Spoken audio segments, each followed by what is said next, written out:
we are setting up for lots of opportunity.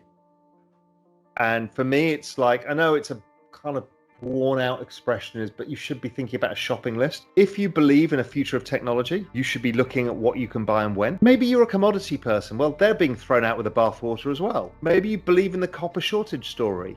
Well, you should be getting a shopping list out. There are opportunities that are going to come out of this. If there is any form of settling down of what is going on, it doesn't even have to be stimulus. It just can be things settle down, the Fed slow down, everything's returned to normality, there's money to be made. So you need to keep a calm head. You need to see what these headwinds are. You need to see the storms when they're coming and prepare for them, like I am, the physical storm. And then you need to calmly go about what you do. What I'm worried about is what is currently breaking.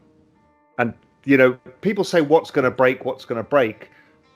My view is that in a massively indebted world, to put this in perspective, the US is some 300 and something percent of GDP in debt as total debts to GDP.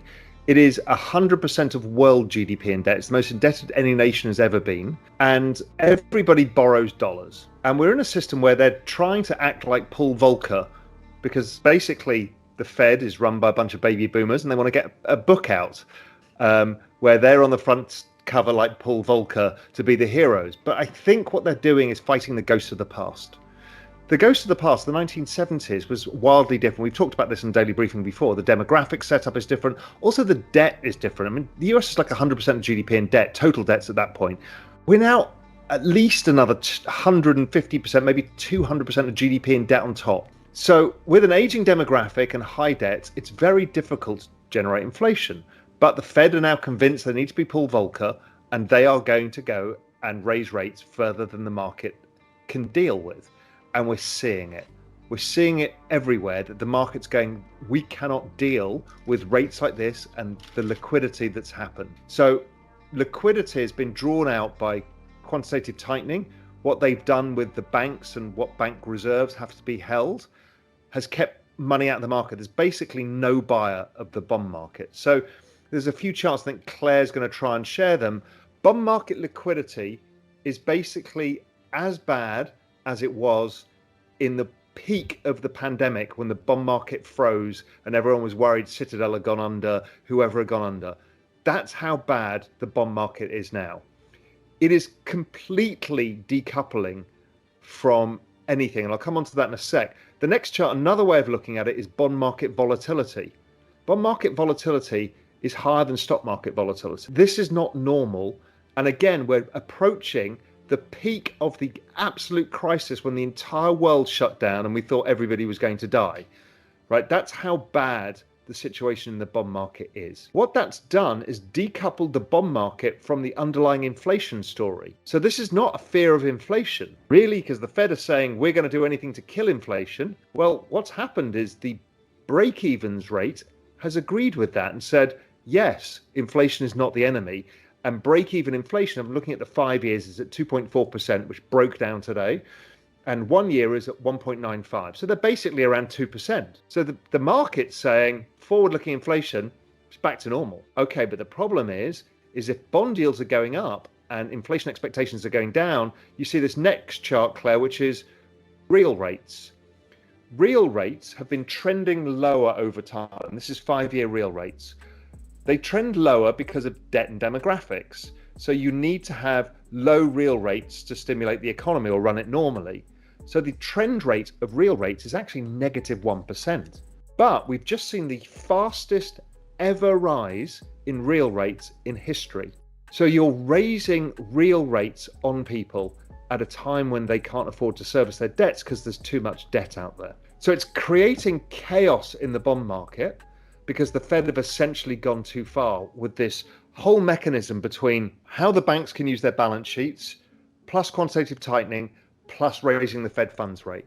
And the market's freaking out. So it's decoupled from the fundamentals as well. So the bond market, Claire, if you bring up the next one, which is the ISM and the bond market are tied at the hip normally. Basically, bond yields go down when economic growth is falling because growth and inflation fall. And that's right. What's happened is bonds are pricing an ISM now in the 60s, high 60s, when the ISM in the next month is going to cross 50. So the ISM is going to be pointing to recession, which we all know is happening from almost every single guest we've had on. Yet the bond market is broken. So it's saying the opposite. Now, we've seen a few episodes similar, but this is the furthest it's ever been from the business cycle in bond market history. So it tells you there's a massive dislocation that's going on. That dislocation has spilled through to the currency market as well.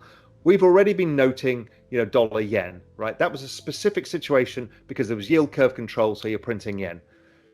Then the UK starts cutting taxes whilst raising rates, and what happens is the currency collapsed, and today the pound was down 3.5%. This is in the top 5 largest currencies in the world, and it's down and more volatile than the Nasdaq. This is extraordinary, but it's not just that. The Eurozone has got the same problems. South Korea, it's a mess. What we've got is a shortage of dollars, something I've talked a lot about, and many guests have talked about. There is a global shortage of dollars. The Fed are taking dollars out of the system, and what's happening is the safety valve is the US dollar is skyrocketing. What that also does is export massive amounts of deflation. If you look at the nations who are suffering the most, it's the world's biggest finished goods exporters: China, Japan, Germany, South Korea, Taiwan. They're all seeing massive currency declines. So this is finished goods. This is TVs and computers and chips and all of that stuff. So the US kind of likes it. It also geopolitically, they like it because they exert their power, which is the biggest power they've got is the US dollar. 87% of world trade is in US dollars, even though the US is 25% of GDP. But you're choking the entire system. If we look at the next chart of Asian currencies, this is the ADXY, less looked at than the DXY. It's a basket of Asian currencies. That is breaking a head and shoulders top of a terrifying magnitude. I don't know what this is telling us, but it's telling us that there is no dollar liquidity in all of Asia, and this is a problem. It's a structural problem, not just a cyclical one that's happening now. So the moves that we're seeing in the bond market and the currency markets are becoming sort of unprecedented, the sort of unprecedented we saw in March 2020. The knock-on effects are things like mortgage rates are exploding still. So it's having a real impact. This is not a financial thing. This is a real thing here. It's becoming an enormous problem for people. We're already seeing house purchases coming down, prices coming down, rents coming down. We're going to start to see unemployment from the housing sector, which is a huge employer of average Americans, for example.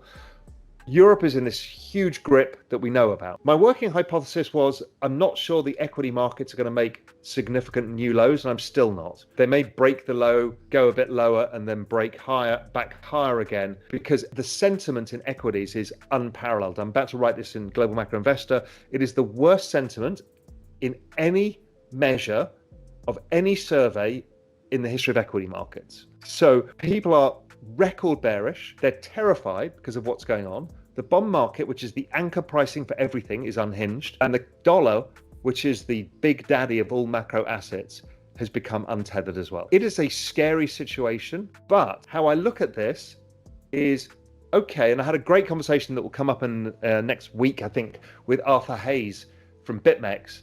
Arthur said, listen, there's 2 games at play here. One is those guys who want to be Volcker, and they're having their day in the sun.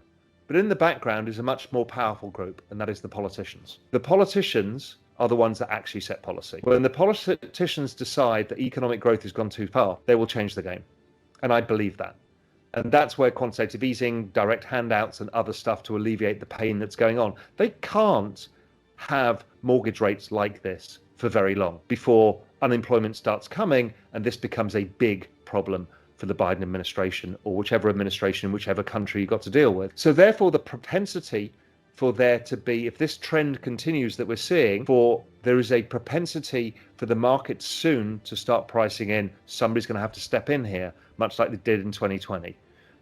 So that still remains my view, is the politicians will end up pushing the Fed around. I think the Fed have created this by fighting the wrong battle, because the battle they remember was the battle of their heroic hero Paul Volcker fought. It ain't that battle. they're fighting the wrong thing. And so we've got a big problem on our hands. But over the next few weeks, as this pushes to its logical conclusion, you can hear in the background the people coming to the rescue, because somebody's going to have to do something about this. It may start with changing the reserve requirements of banks. It may be swap lines for the foreign central banks. It'll start somewhere and it will grow, but this can't continue for long.